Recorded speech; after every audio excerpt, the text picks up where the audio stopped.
Hey everybody, Michael again. Just wanted to do a little follow-up video for you all so that I could share some more topics about what comes with paraplegia so that you might, be better educated in case you're around someone that's in a chair and you might, want to familiarize yourself with, some terms or just some interesting info. Um, So I wrote down a list of topics, and I wanted to just cover a few of these more to give you an idea of what daily life is like and so forth. So that being said, let's just jump into it.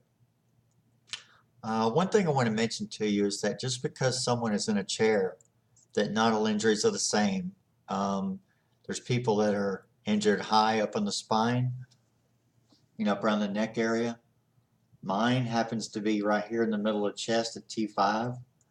And then there's others at the bottom of the spine around a T10, T11, T12 area.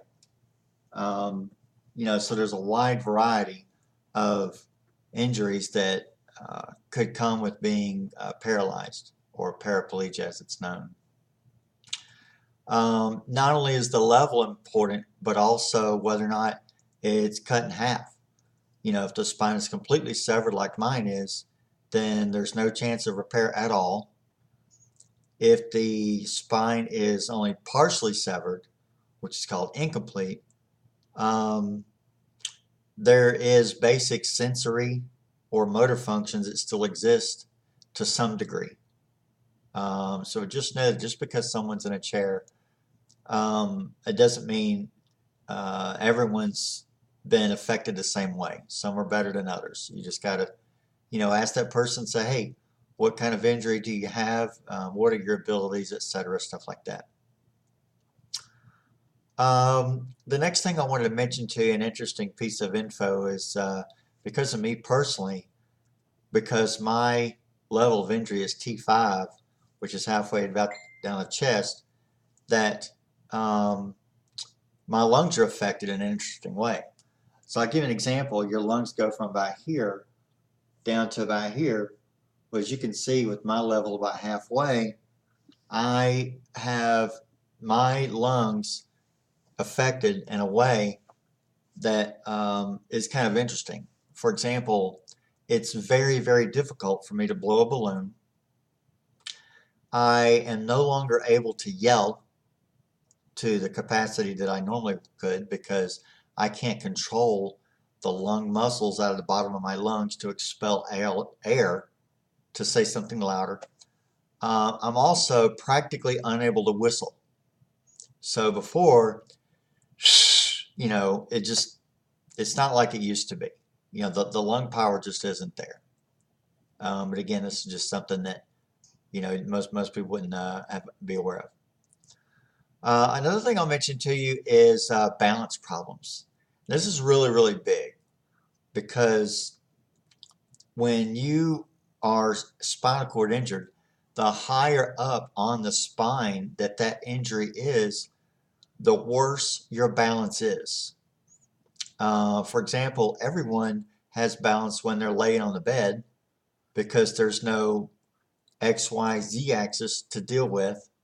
But when you're sitting up in a chair, or really just sitting up anywhere, there's going to be some difficulty that comes along with that. The best I can equate it, it's probably about like riding a unicycle all the time. Okay, so I'll give you an example. I'm going to come back here, and as you can see, I'm sitting in the chair. I've got my back right here. Now I'll give you an example. I've got balance right here, okay? But if I were to go this way, that's about as far as I can go. And this is about as far as I can go this way. If I lean any more in either of these directions, I will fall over. It's that easy. Also, this is about as far as I can lean forward on my own. If I lean forward any more, I will fall flat on my face right there, no questions asked, because I don't have any balance. There's nothing stopping me from falling forward. And I'll give you an example. I'm going to gradually let myself go, and that's it, because there's nothing that's going to stop me. I have to push my hands down always to maintain balance no matter where I am. So it's always like riding on a unicycle no matter where you're at. The next thing I want to discuss with you is something called AD, which is short for Autonomic Dysreflexia. And one of the questions I have been asked many times over the years is, well, how do you know when you got to go to the bathroom? Stuff like that.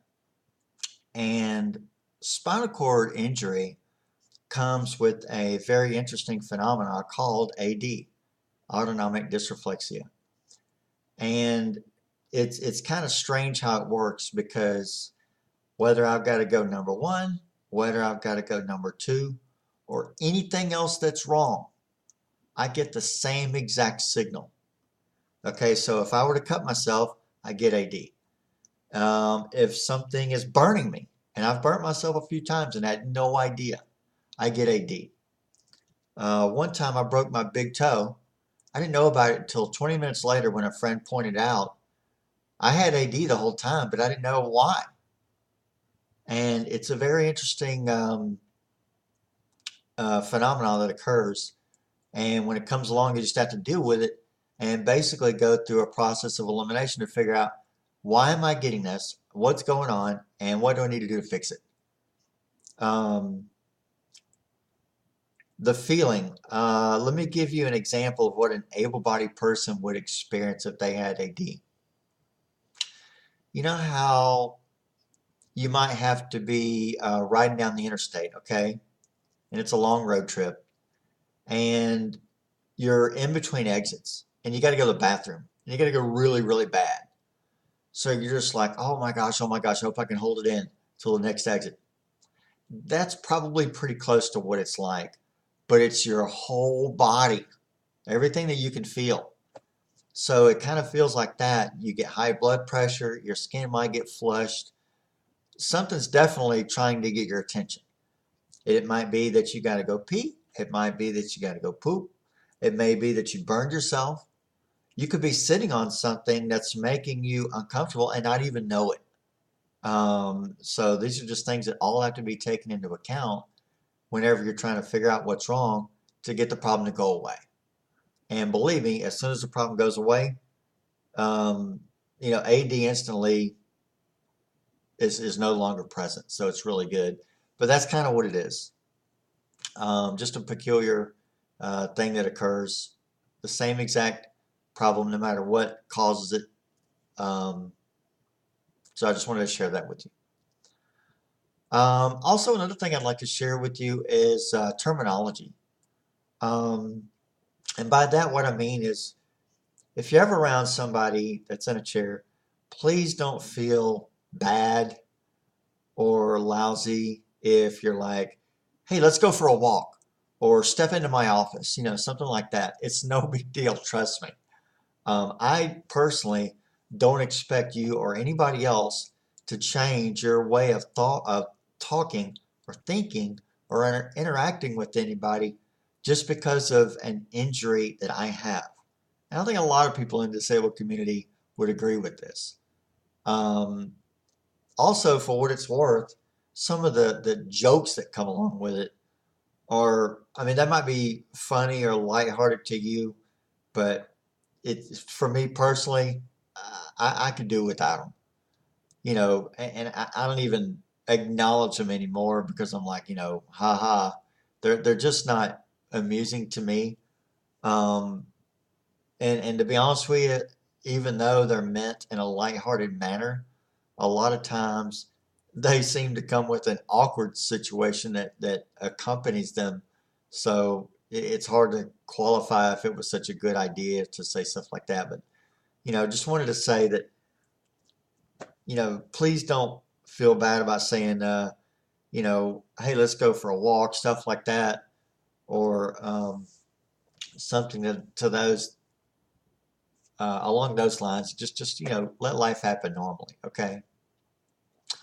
Another thing I want to mention to you as well is what we call weight shifts, and basically when you can feel what your body is trying to tell you, you react unconsciously, or maybe I should say subconsciously, and you just work it out. For example, if you were sitting on a chair for, say, 20, 30 minutes or longer, and your bottom got tired, well, you would just shift your weight over to the side, something like this, and it's no big deal, okay? But since I can't feel, I never ever get that level of discomfort, and unless it's some extreme cases where AD is trying to kick in. So one thing you might see from time to time is what we call a weight shift. And generally they last roughly about a minute, but the goal every about 30, 45, maybe up to an hour minutes is to shift the weight off the affected area to let the blood flow again. And it could be something like this, where you just push up and hold yourself in the air for, like I say, about 60 seconds. Okay, and when you get done, set back down. It could also be where you just lean over and sit, so that this area is off the cushion for about, like I say, 60 seconds. And then you want to go this way and do another 60 seconds. Again, just to let the blood, flow back into where it is. And then you're good for another, period of time. It is something that has to build up over time. So if you ever see someone do a weight shift, again, just pushing up to get the weight off the bottom for a little while, totally normal, nothing's wrong, just something that comes along that has to be dealt with. One more thing I want to mention to you as well is related to healthcare. Now, this one isn't so much a paraplegia thing as more as it is probably something a little more personal to me, but I want to share this with you anyway. For example, when it comes to body image, because me in particular, my level of injury is here, I do not have the ability to do, for example, sit-ups, okay? So, for example, if you are conscious about your image, like I am, and like a lot of people are, it's a little disenchanting at times to know that there's absolutely nothing I can do physically to improve my body image. Because where I can feel, believe me, my image is as strong as it could be, but where I can't, there's nothing I can do. And I tell you that because one thing I would like to share with you is that as much as I would like to change it, I can't. And I would give up my house, my cars, everything I owned if I could do one sit-up, just one. And I see people all the time. They've got healthy bodies. They've got the ability. They've got the time. They just don't have the concern. And it's really interesting to watch some people complain about how their life is when they're doing so little to try and change the situation. I see people complain about the way things are and do so little, if anything at all, to try and change the circumstance. And you just can imagine that there's people like me who would die to have, your problems. It would be so nice to be able to make the most, or maybe I should say make more of every day than I can. But I can't. I do everything I can, but at the end of the day, there's only so much I can do. I tell you that because if you're thinking about improving your self-image and you're looking for some inspiration, if you just can't figure what's it going to take to do that one more workout session, or I just can't do one more sit-up, think of me, okay? Because I would love to do it for you. So that's about it for now. The last thing I want to show you is I got my glasses in, my little eyeglasses with the video camera, And I want to share these with you all because when I take these videos in the future, this is going to be what they're done with. So basically, this little device right here is what it's going to be. So if you ever see me out in the public and I've got this on, is a possibility we could be recording. You just never know. But as you can see, it fits really close to the glasses.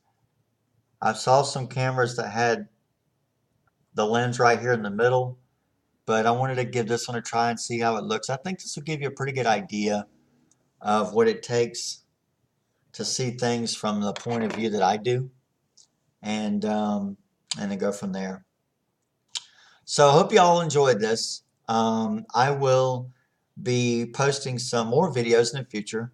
Like I say, please hit the subscribe button right below here, so I can get a custom URL to make these easier to share.